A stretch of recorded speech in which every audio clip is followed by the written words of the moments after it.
Okay, hello, this is my third time doing this video because I keep accidentally editing out my audio clip, which is so infuriating. But anyway, this is 5 tips for beginner killers. It should be a great fucking video, it's just taken me a while. We'll start right off. Number 1, follow scratch marks. It's a super obvious one, but I'm a bit slow, so I didn't find out that the scratch marks actually told you whether survivors were running or have ran recently, which is what they do.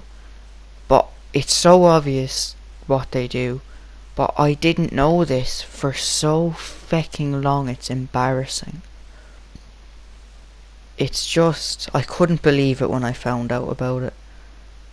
But it's so obvious, I just didn't put 2 and 2 together anyway. If you didn't know about that, it's there. Now you know. Congratulations. Number 2 is don't face camp or camp around hooks unless you want to rank up. And even still, you can rank up anyway if you're good at the game. At the start, when you first start playing Dead by Daylight, it's very tempting to just stay near the hook if you're not good at traces or anything yet. But I strongly advise against that, because if you face camp, it's just super annoying for survivors and all, and you get fuck all blood points. And if you camp, same thing, you don't get any blood points. And I prefer just camping around hooks than face camping when people do it, because at least you can kill the survivor quicker if they keep getting off of the hook. But anyway, you don't get as many blood points because as you're chasing people, you're racking up blood points. As you're hitting people, as you're shocking people, as you're doing whatever to people while a person's on a hook, you keep racking up blood points. And if you're good at the game, there's no need to camp anyway. You'll just do better if you don't camp. But at the start of the game, when you're bad at it, it's tempting to want to camp, but just don't do it. Number 3 is an obvious one, and it's to always patrol generators. Again, it's super obvious, it's what you're meant to do, but if you get preoccupied with something or you're just looking for a survivor, people, if you don't apply enough pressure essentially to all the generators, at a certain point in the game, you will get gen rushed. And what that is gens just get complete left, right and centre out of nowhere in the middle of the game because you weren't applying pressure and the survivors were just doing them.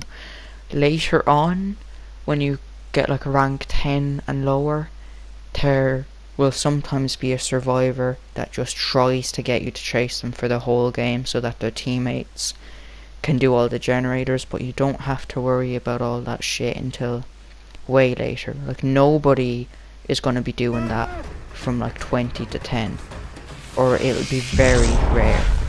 So just don't worry about that, just keep applying pressure to the generators. Number 4 is more of a mistake that a lot of people make, and that is when you hit level 50, when you get blood points and all, you level up your blood web, you can hit level 50 and it gives you the option to do something called prestige. Now prestiging sets you back to level 1 and you get a piece of like bloody clothing that you can have on yourself. And that's essentially it. People say that there's like a small boost in rare add-ons and just rare stuff that you'll find in the blood web, but YouTubers and all, they say that they haven't noticed that.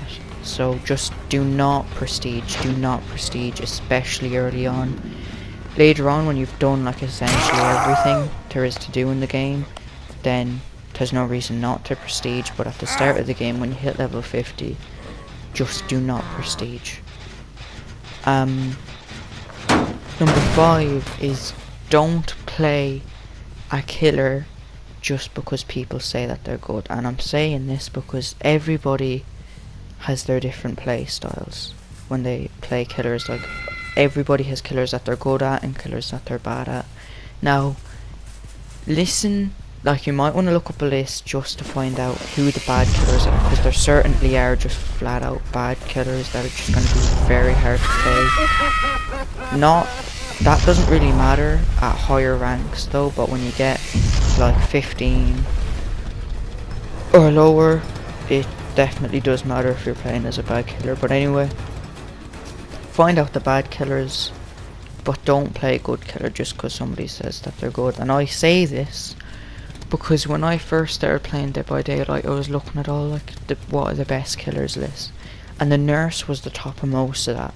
Now I have no doubt in my mind that the nurse is a great killer, but I can't play her, and I stopped playing Dead by Daylight for a while because I got so infuriated because I couldn't teleport for shit, or when I teleport I just keep getting stunned, and I didn't really hook anybody. It was very rare if I did.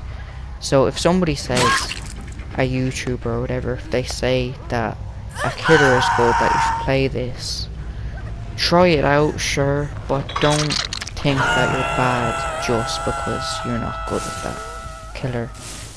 Try out, I'd say try out all of them, see what you like, see what works for you, and that's it. Okay, that's the end of the video. Bye guys.